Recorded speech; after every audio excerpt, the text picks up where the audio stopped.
안녕하세요. 저는 국어국문학과 한국어문화교육 전공 석사 2학기 천수래입니다. 제가 발표할 주제는 혼성어 형성에서 나타나는 의미 변화입니다. 발표 시작하기 전에 국립국어원 온라인 가나다에서 올라온 질문 하나 같이 볼까요?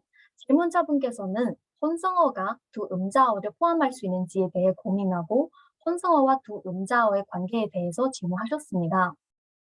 그러나 온라인 가나다에서는 이에 대해 명확하게 답변을 주지 않았습니다. 여기에는 두 음자어는 두 음절어로도 불리고 축약어의 한 유형입니다. 혹시 여러분도 이에 대해 궁금증이 생긴 적이 있었나요? 혼성어가 무엇이고 혼성어와 축약어의 관계는 어떻게 되고 어떤 방법으로 혼성어와 축약어를 구분할 수 있을까요? 그럼 저와 함께 혼성어에서 나타나는 의미적 변화를 통해 이 질문들을 알아볼까요? 그럼 발표를 시작해 보도록 하겠습니다. 목차는 이와 같은데 1장에서는 기존 혼성어 논의의 문제점에 대해 알아보고 2장에서는 혼성어 형성에서 의미 변화 기준의 중요성에 대해 살펴보도록 하겠습니다. 3장에서 혼성어 형성에서 의미 변화 생기는 이유에 대해 말씀드리고 4장에서 혼성어 의미 변화 기준의 명확화 문제에 대해 살펴보도록 하겠습니다. 1장은 기존 혼성어 논의의 문제점입니다. 전통적인 한국어 단어 형성법 체계에서 합성과 파생만이 확고한 지위를 차지하고 혼성은 합성과 파생에 비해 거의 관심을 받지 못했습니다. 그러나 혼성, 단어 형성 현상이 빈번해짐에 따라 이에 대한 연구도 많아지고 있습니다. 혼성은 형성 과정에서 절단과 결합이라는 두 가지 형태적 조작을 동시에 거쳐 단어를 형성하는 데 반해 합성과 파생은 어기의 절단 없이 단어를 형성합니다. 따라서 혼성은 합성이나 파생과 구별하여 새로운 단어 형성 기제로 인정받게 되었습니다. 혼성어를 알아보기 위해 기존 연구에서 혼성어에 대한 정의를 살펴볼 필요가 있습니다. 혼성어의 정의에 대해서 임지룡 2006에서는 음성적, 의미적으로 관련된 두 단어 형식의 일부가 결합하여 이루어진 새 낱말, 노명희 2010에서는 두 단어에서 각각 일부를 잘라내고 결합하여 만들어진 단어, 이호승 2011에서는 두 개 이상의 단어에서 그 일부분을 취하여 형성된 단어, 박용찬 2008에서는 두 개의 단어를 합성하여 새로이 만들어낸 단어, 김병건 2017에서는 절단과 합성의 동시작용이라는 조언 방법을 거쳐 형성된 단어라고 정의한 바가 있습니다. 여기에 눈에 띄는 논의는 임혜영 2015입니다. 해당 연구는 혼성어는 두 개 이상의 단어나 구절 단위가 절단과 결합의 과정을 거쳐 새로운 의미를 가지거나 어휘화된 단어라고 정의하고 혼성어 형성 과정에서 생긴 의미적 변화를 중요하게 다루었습니다.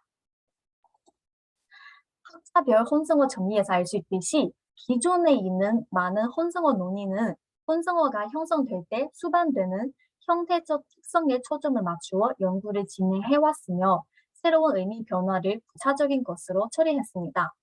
이러한 처리 방법은 두 가지 문제점을 가지고 있습니다. 하나는 혼성을 단어 형성 기제로 볼 수 있는지의 문제이고, 다른 하나는 혼성어의 범위가 점점 확대되고 다른 개념들과 혼돈되는 문제입니다.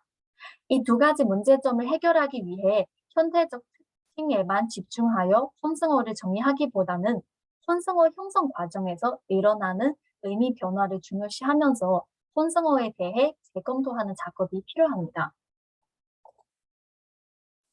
다음 2장에서는 혼성어 단어 형성 기제로 인정받는 전제, 그리고 혼성어와 축약어의 구분 문제로 나누어 혼성어 형성에서 의미 변화의 중요성을 살펴보도록 하겠습니다.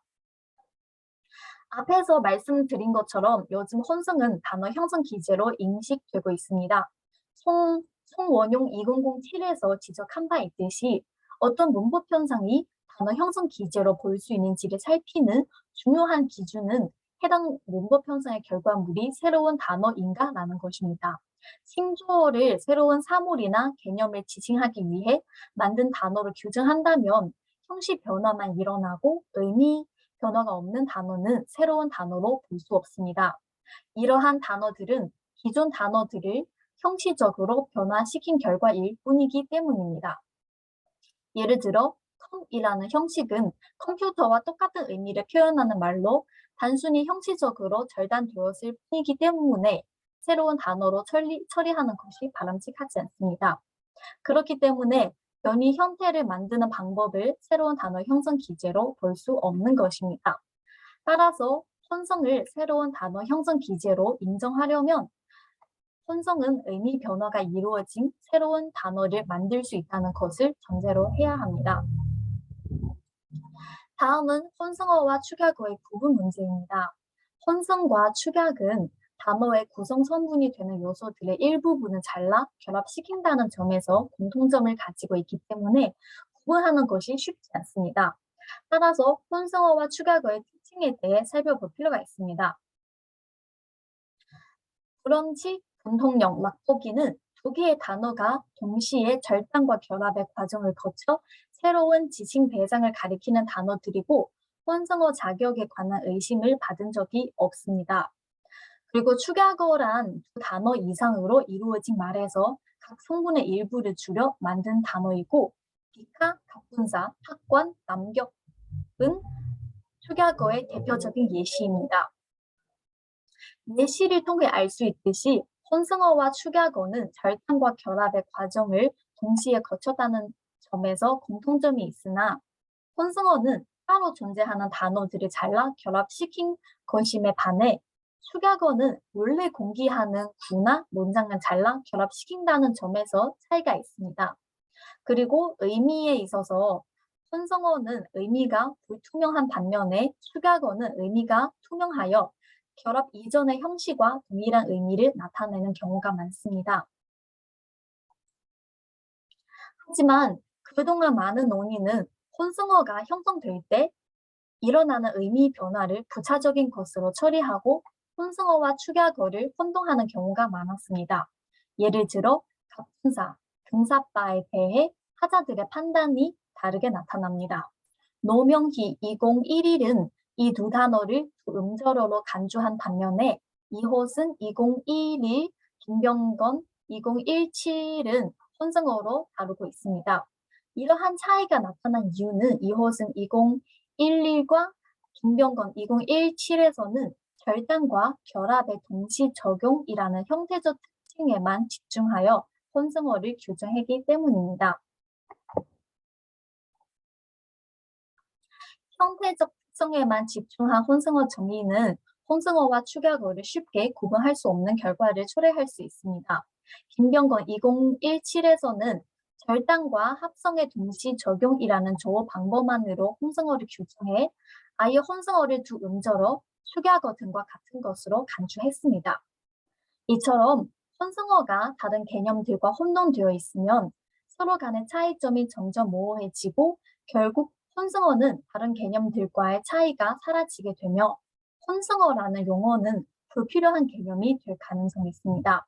따라서 혼성어 형성에서 나타나는 의미 변화의 중요성은 꼭 인식해야 합니다.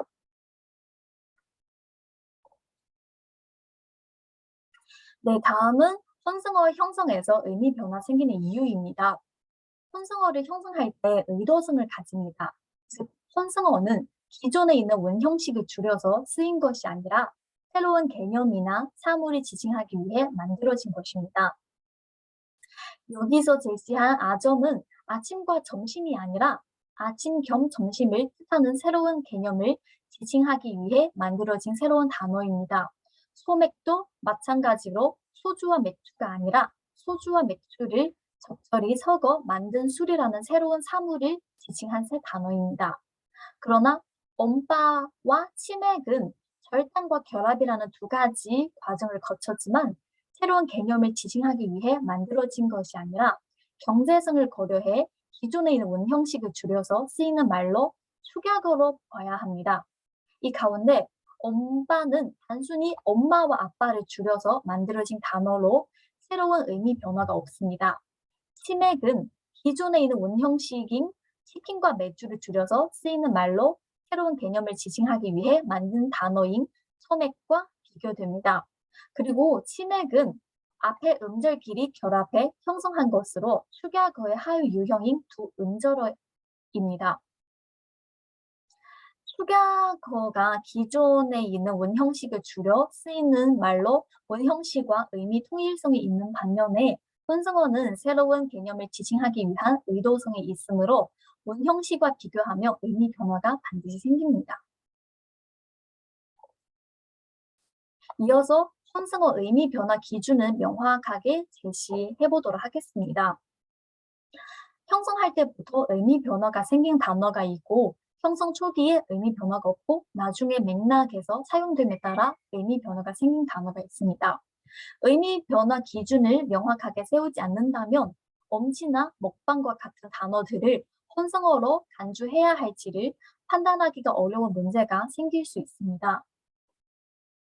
엄친아는 엄마 친구 아들이라는 원형식을 줄여 만들어진 단어입니다. 부모가 자식에게 잔소리를 할 때 자꾸 자식을 친구의 아들과 비교합니다. 이를 바탕으로 엄친아는 외모, 성격, 공부 등 모든 면에서 완벽한 조건을 갖춘 남자이라는 비유적 의미를 가지게 되었습니다. 그러나 엄친아는 처음 줄일 때 원형식과 비교하면 의미 변화가 생기지 않았습니다. 다만 엄친아가 활발하게 사용됨에 따라 완벽한 남자라는 의미로 굳어졌습니다.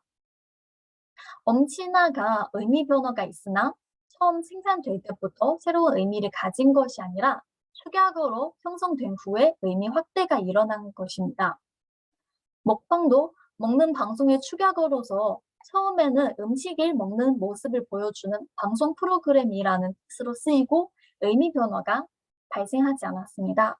하지만 먹방이라는 단어가 활발하게 사용됨에 따라 단순히 먹는 방송이라는 뜻에 국한되지 않고 일상생활에서 누군가가 맛있게 음식을 먹는 모습을 표현할 때도 사용합니다.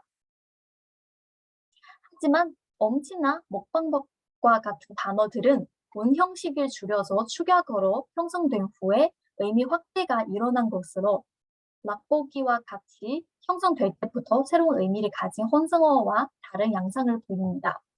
혼란을 일으키지 않도록 이러한 2차적인 의미 변화가 생긴 단어들을 혼성어의 대상에서 제외시켜야 한다고 봅니다. 의미 변화 기준을 가지고 혼성어를 판단할 때 1차적인 의미 변화가 가장 중요합니다. 지금까지 기존 혼성어 논의의 문제점, 혼성어 형성에서 의미 변화 기준의 중요성, 의미 변화가 생기는 이유, 의미 변화 기준의 명확화 문제에 대해 말씀드렸는데 이는 단어 형성 기제로서의 혼성어를 이해하는 데 도움이 될 거라고 생각합니다. 마지막으로 발표 전에 제시한 질문에 대해 답변해 드리도록 하겠습니다. 혼성어란 어떤 새로운 개념을 지칭하기 위해 두 개의 단어나 단어 이상의 단위를 절단하고 결합하여 만든 단어이고 혼성어는 처음 생산될 때부터 새로운 의미를 가지고 원형식의 의미와 동일하지 않으며 원형식 그대로의 환원이 불가능합니다. 혼성어와 축약어는 다른 개념이고 의미 변화 여부라는 기준을 가지고 혼성어와 축약어를 구분할 수 있습니다. 들어주셔서 감사합니다.